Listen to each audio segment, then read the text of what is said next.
warm welcome to all our viewers for this exciting interview with Mr. Chris, who is the chairman of AmCham Danang. This is hosted by Wafaifo Optimisers team.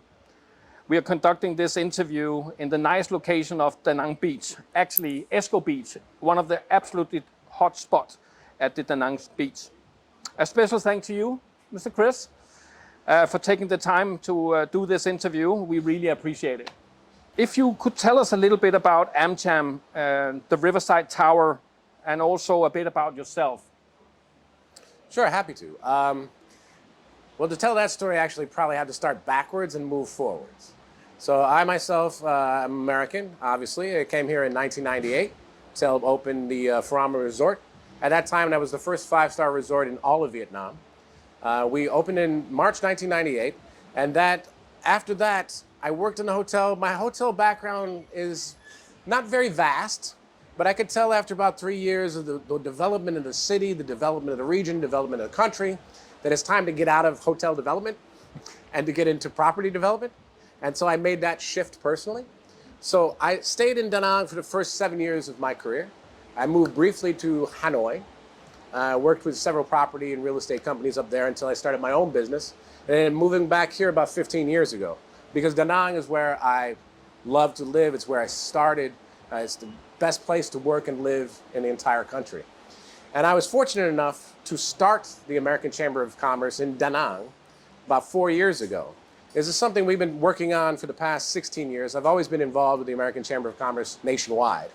But because of the rapid development of Danang City, finally in 2019, we were able to find enough companies of capacity, American companies in particular, and Vietnamese companies, to be able to establish our own chapter.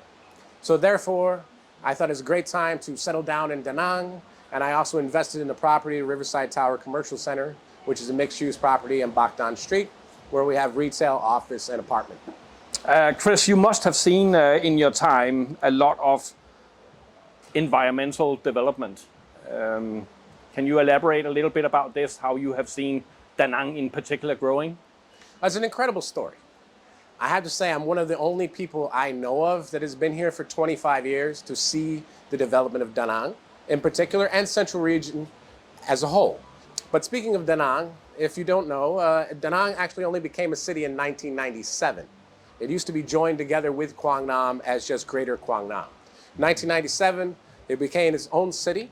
And at that time, there was only one bridge crossing the Han River in Danang. I know it's funny to say that because nowadays there's 7 bridges all over the river. But at that time, there was one bridge that was built by the Americans during the war to move artilleries, and that was very far down the river. The rest of it was just little ferries, little private individual mom and pop ferries holding a motorbike or a bunch of bicycles until they built the Son Han Bridge in 1998, which is the same year that I arrived here. So if you can imagine that, just that development alone, comparatively to what has happened for the city and the region, it's amazing. I mean, I could talk a long time about how I've seen the infrastructure of Danang City and Hoi An and the road to Hoi An, which only opened in 2005, which was originally just a gravel road from essentially where the Phocohoian Resort was until the Marble Mountains. That was phase 1. And now, as you see today, as anyone who's visited Danang, you would know that it's already a 4-lane highway that stretches from the center of Danang City, basically, as soon as you hit the beach, all the way to Hoi An proper, and just quickly over to Hoi An South as well. What are the pros you see for Danang when you look back and upcoming business-oriented, not tourism, but for the business environment? What are the big pros for Danang in particular? Sure. Absolutely the infrastructure. We were blessed at the time to have had a very forward-looking mayor, Mr. Win Ba Tan, who brought in the Singaporean master planners back in 1998 to make a 30-year plan for Danang City and for Central Vietnam to be connected together from Hue to Hoi An.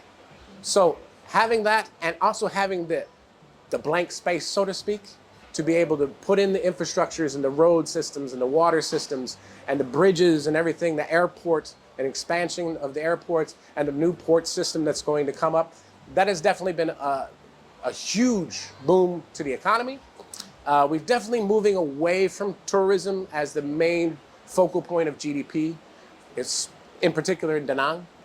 They are looking at more high-end, high-tech manufacturing. They are in the process of restructuring the port from the current port of Tin Sa to the Linchu port, which is close to the Haivan Pass, which is about 2 kilometers directly from the high-tech park, where we have many of our American businesses are over there, like United Alloy Company, which does aerospace parts for Boeing, and a lot of other different companies that are looking to relocate, either from different regions of Vietnam or moving their areas from neighboring countries such as China in particular, but maybe also Malaysia, Thailand, Indonesia, which have always been traditional manufacturing hubs. And if you take all that and look 5, 10 years ahead, maybe even 15 years ahead, how do you see, again, in particular, Danang moving ahead? Sure. Danang is the best place for growth. Without a doubt, the infrastructure is already basically in place.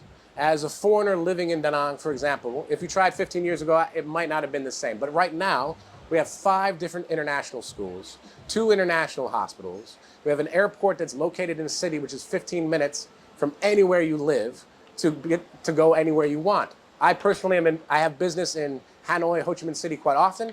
I take the morning flight, I work all day, I come home in the evening, and I can have dinner with my wife and family. And that's a big benefit of it. The industrial parks, the new high-tech industrial zones, 25 minutes from the city center. When I talk to existing manufacturers, American companies in Saigon, they are taking buses 1 hour, 2 hours, one way to work every day to still live in District 1 or An Phu areas of Ho Chi Minh City. And that's a big benefit for the lifestyle. Not just because we have such great infrastructure and a lot of great benefits and incentives from the government to base your companies here, but also for the daily life of yourselves, your employees, and their families. I have to say, Danang in the next 10 to 15 years is the best option. What would be your advice or recommendation to a new establishment, besides from joining AmCham, of course? Right.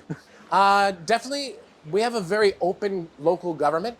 So I would highly recommend that people reach out to the Danang Investment Promotion Agency.